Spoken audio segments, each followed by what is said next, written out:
រឿងកំណើតរបស់ព្រះយេស៊ូវនៅទឹកដីកាលីលេដ៏ចំណាតលាក់ខ្លួនខុនចំណោមភ្នំរំកិលនិងចំការអូលីវមានជាងឈើម្នាក់ឈ្មោះយូសេបគាត់ធ្វើការយ៉ាងស្មោះត្រង់រាល់ការវាញញ័ររបស់គាត់គឺជាភស្តុតាងនៃការខិតខំរបស់គាត់យូសេបបានភ្ជាប់ពាក្យជាមួយនាងម៉ារីនារីវ័យក្មេងដែលមានបេះដូងបរិសុទ្ធនិងវិញ្ញាណទន់ភ្លន់សេចក្តីស្រឡាញ់របស់ពួកគេគឺសាមញ្ញបង្កើតឡើងដោយការគោរពគ្នាទៅវិញទៅមកនិងក្តីសុបិនរួមគ្នាថ្ងៃមួយទេវតាបានលេចមកឯនាងម៉ារីនាំដំណឹងដែលនឹងផ្លាស់ប្ដូរជីវិតរបស់ពួកគេជារៀងរហូតទេវតាកាព្រីយ៉ែលបានប្រកាសថានាងម៉ារីដែលអំណាចនៃព្រះវិញ្ញាណបរិសុទ្ធនឹងមានផ្ទៃពោះបុត្រាមួយអង្គដែលនឹងត្រូវហៅថាព្រះយេស៊ូវ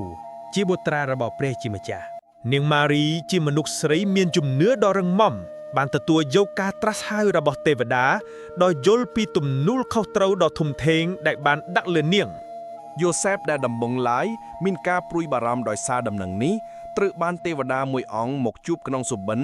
ដែលបានបង្ហាញការពិតដ៏អស្ចារ្យអំពីការមានផ្ទៃពោះរបស់នាងម៉ារី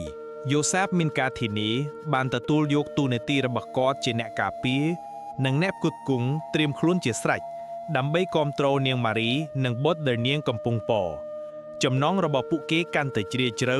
ជាមួយនឹងអាចកំបាំងដ៏អស្ចារ្យនេះពេលជិតដល់ថ្ងៃសម្រាលកូនសេសាអ៊ូគូស្ទុសបានឲ្យមនុស្សទាំងអស់ឲ្យធ្វើជំរឿន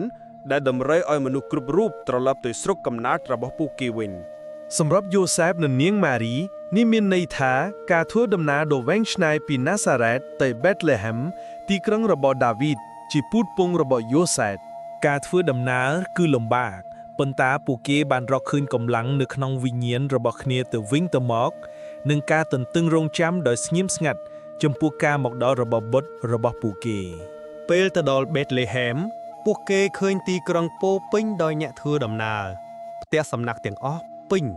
យូសេបដែលតាំងចិត្តរកកន្លែងសុវត្ថិភាពសម្រាប់ម៉ារីបានស្វែងរកដោយមិនចេះនឿយហត់ទីបំផុតម្ចាស់ផ្ទះសំណាក់ម្នាក់ដែលមានចិត្តល្អដែលឃើញភាពលំបាករបស់ពួកគេបានផ្ដល់ជំរកឲ្យពួកគេនៅក្នុងជង្រុករបស់គាត់វាមិនល្អឥតខ្ចោះទេ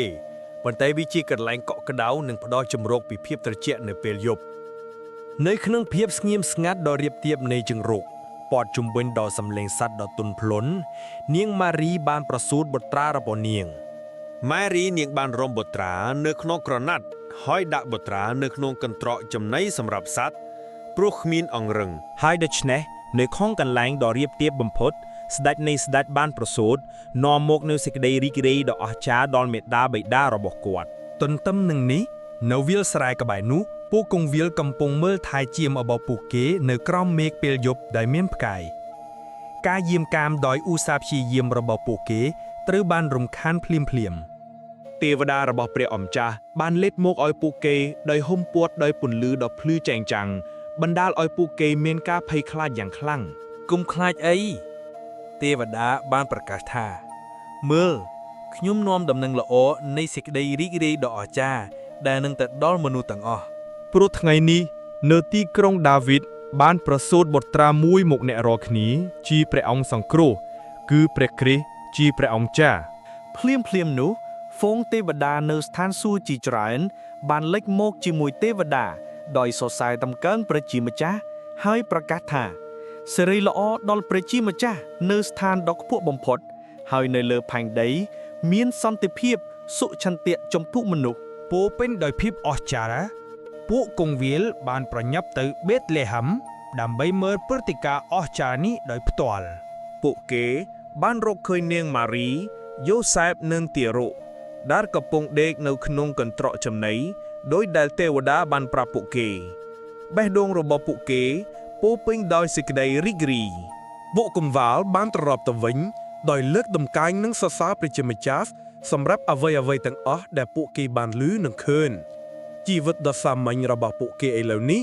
ពិតជាមានសេចក្តីអំណរនិងរីករាយយ៉ាងខ្លាំងដូច្នេះគំនិតរបស់ព្រះយេស៊ូវរំលឹកយើងថាសេចក្តីរីករាយពិតប្រាកដអាចរកបាននៅក្នុងពេលវេលាដ៏សាមញ្ញបំផុតហើយការខិតខំនិងការយកចិត្តទុកដាក់មិនថានៅក្នុងហាងជើងឈើឬមើលថែឈាមនោះទេធ្វើឲ្យជីវិតពិតជាមានន័យ